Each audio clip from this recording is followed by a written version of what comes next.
Hi, welcome to The Sacred Journey. The Sacred Journey is the program that reminds you that life is a wonderful adventure. Each and every experience we have is a unique and perfect opportunity for learning. I'm Joyce St. Germain, and I am so thrilled and delighted to have my dear friend Tina Anjali.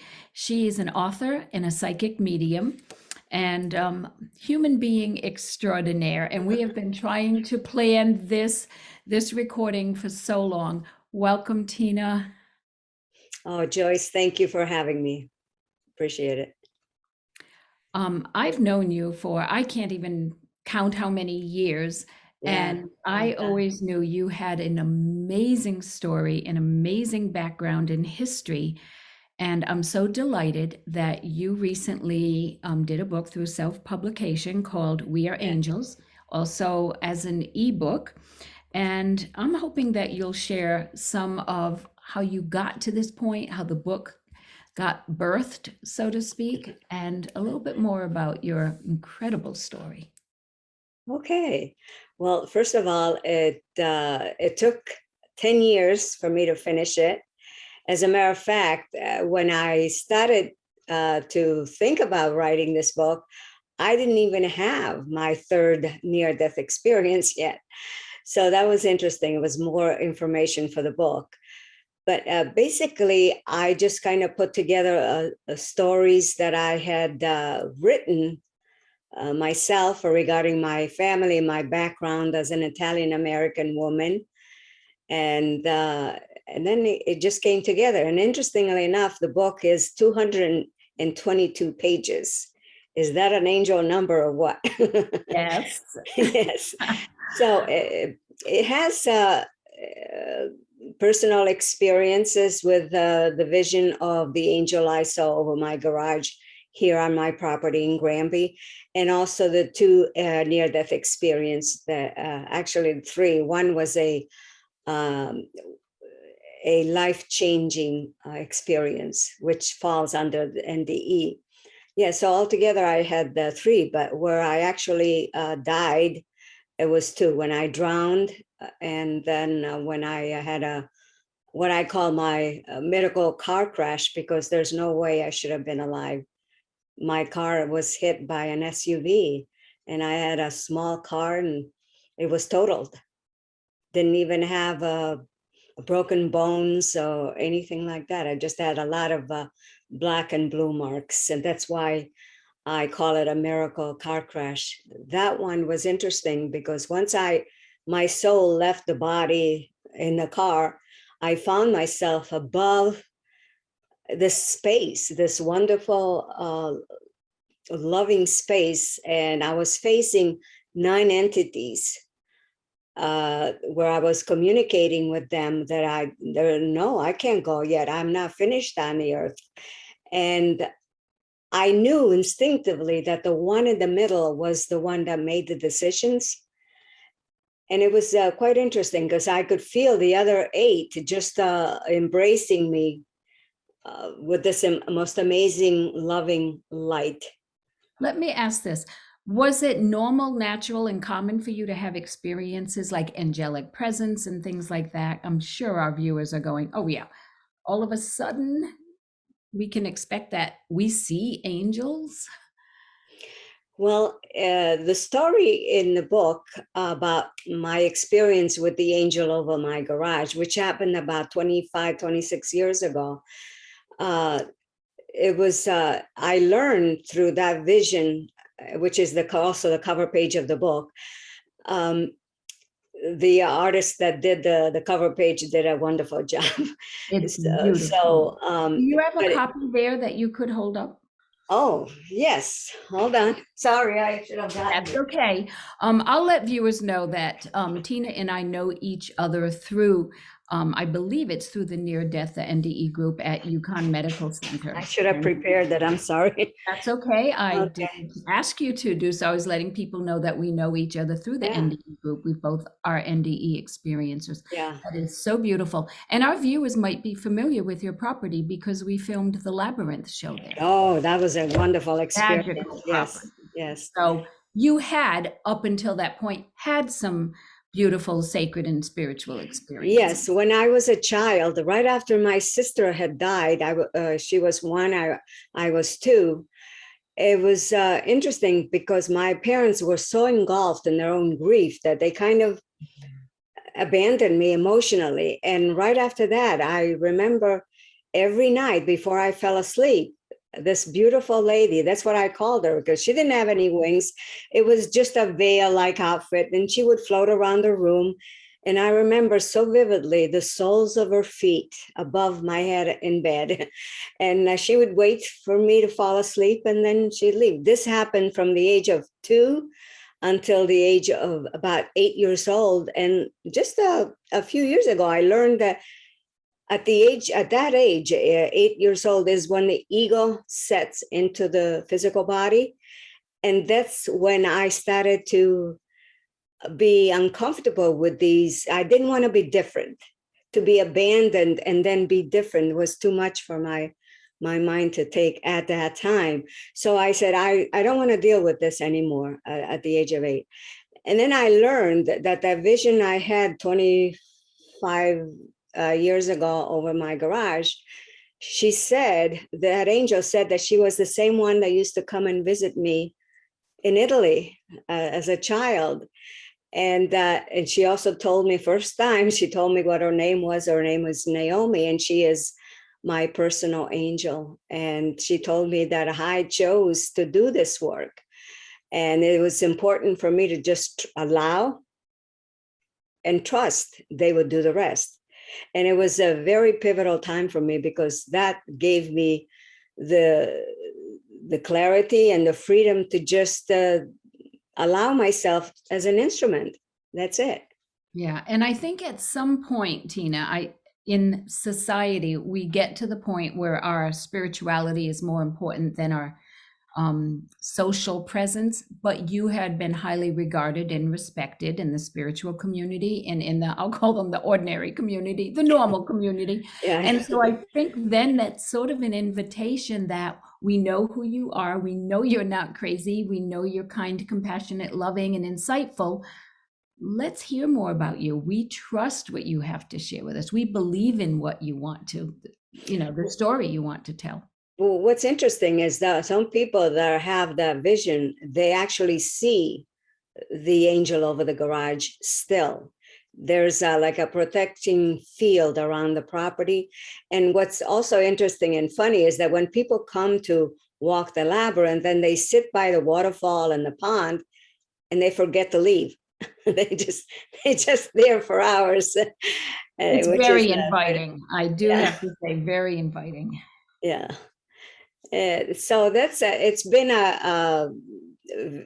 I'm full of gratitude to be able to be of service in this way. Now, because of COVID, I don't do them in person. When it's warm, I do the readings by the waterfall. But now I do either Google or Zoom, Google Meet or Zoom, which is just as clear as in present, And We're filming by Zoom now, yeah, so I understand. It's quite convenient now. yeah. In And person is you nice. never know how, who's going to get in touch with you. I did a session a few months ago from a woman in Belgium, which was a 6-hour difference. And it was just as clear as now. Yeah, I've been using Zoom with people all over the world. So as much as we kind of were disappointed that we had to use Zoom at different times throughout these last few years, what a Yeah. blessing it's been. It So certainly we are has. going to, I'm sorry, Tina, we're going to share with people at the end how to be in touch with you because you're fascinating. And you do talks too, don't you? Lectures and talks? Yeah, I do talks. I also do what I call gallery readings. I've done just less than a year ago, I've done one, I call it the Dinner with the Angels, which was quite interesting. That was in Westfield, Okay. Massachusetts. Yeah. And I know that you and I chat a lot about this kind of thing that people go, oh, there goes Tina, the one who talks to dead people more than live people.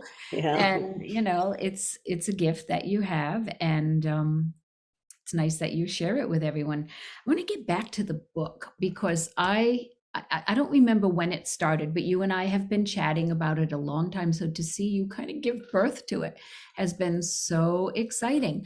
Who is this book for? Who would get something out of it besides everyone? Let's be a little more specific. Appropriate for teens? Would teens, that, you know, how sensitive teens are as they're kind of growing and maturing and being aware of spiritual things? Well, Olivia, who gave me the title of the book, my oldest granddaughter, who's 18 now, she's in college in Florida, but she's been talking about her Mimi and the book to some of her friends, and they seem to be interested as well. And it's also, I've gotten feedback from people that have read the book, and they said things like, "Oh, Tina, you wrote this book for me. How did you know my life story?" So it's basically about sometimes when you get stuck in certain energy, because the energy on the earth is so dense that sometimes we, although we chose to do certain dramas here, experiences on the earth, we get stuck in them. And so it's very important to know that it's that's the way it is, and it's easy. Sometimes it's just as easy as by intention getting out of a situation. I have had a situation with my ex-husband, who was very extremely abusive. So I was able to finally get out of that one, and that was interesting because the strength I felt about getting out of that very difficult situation was after I had my near-death experience when I drowned at the lake, because I saw past lives with him, and then I saw what would happen in this lifetime, where my situation was only going to get worse. When did this first, the drowning, that was your first NDE. When was that? My regular NDE was that was I'm sorry. No, that's okay. This is life, people. Yeah. Okay. So that was when, okay, so my children have children of their own now, and they were just babies. They were like maybe 3 or 4 years old. So a long So time that was ago. a long time. That was where I felt like my soul left the body. And every time I would hear a snap as I was uh, swallowing water without any pain, I would hear a snap. And that's when I would get clarity about the visions I was having about past and present and future. And I felt like that experience was so powerful that it gave me the focus and the strength to get out of that difficult situation, not just for my sanity, but also for to be to teach my children that men are not supposed to teach women, you know, to treat women that way. Yeah. So it was for sanity, but it was also for safety, protection, and guidance for your children. Yes. I can imagine someone enjoying this book that is maybe at a stuck point in their life or at a celebratory place in their life, or facing a difficult situation or illness, or having overcome one, or supporting a family member. That I can't think of many people that would not find this inspiring and moving and touching. Well, And the book is still being utilized as gifts for people that they think need to read the information. I actually put one chapter in there where, because I wanted to demystify the idea of mediumship and psychic stuff, good. and so I put a chapter in there where it actually gives you instructions on how to begin, and it's all about practice, practice, practice. You know, Okay, because great. Well, anybody could do this, truly, you know.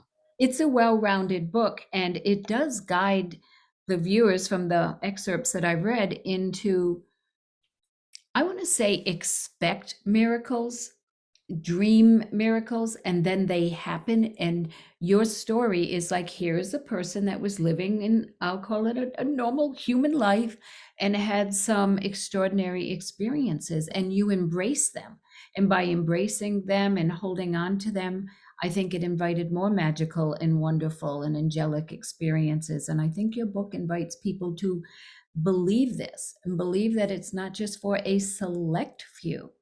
I think your role was as an ambassador for believing in things like this and as a teacher of it, and to inspire other people to believe in these things or to find meaning in your story that they Yeah. can transfer into their own lives. We have a few minutes left, and I want to ask if there's anything you want to be sure to share with our viewers, a couple of maybe high points of the story that they can look forward to should they find themselves reading the book.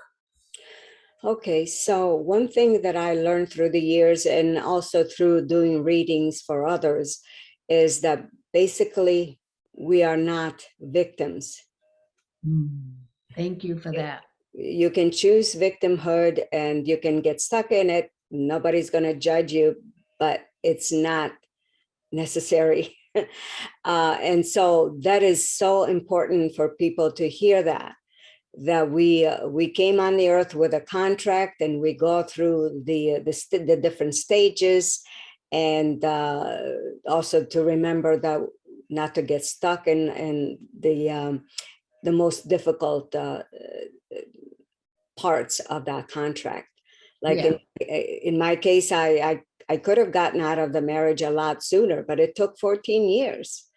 Yeah, and we also have to remember we have free will. So we made an agreement. We have that contract, as you called it, a soul contract, that we have certain people that will come back into our lives because we're growing and learning together. And they're not always healthy relationships. In fact, sometimes the ones that are the most challenging are the ones we need the most. But Yeah. how we handle them is where our free will comes in.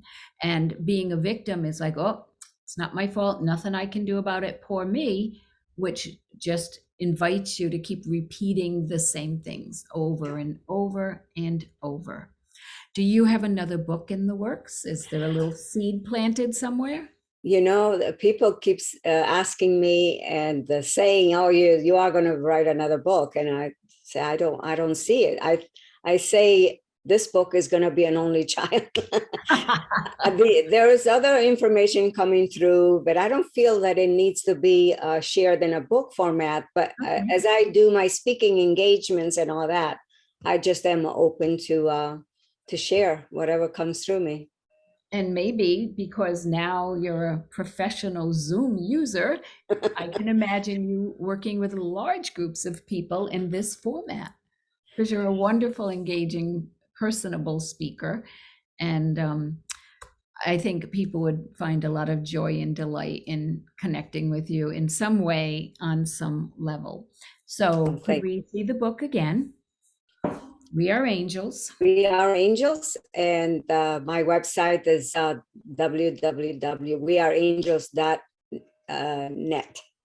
Okay, and I'll share that at the end in writing, so people will have time to grab a pencil or something, and people can reach out to you for questions or Very more good. information or for support, because I know you do a lot to support people who are having experiences and not sure where to go from there and not sure what to do with them. The labyrinth is also open to anyone that's willing to come and share its energy. At this time of year too? Yeah. Okay, all times of year. So people Yeah. can contact you rather than give the address, or would you prefer giving the address? How are you most comfortable sharing that? They can contact me, and because if it's 1, 2 people, it's okay. They can come without letting me know.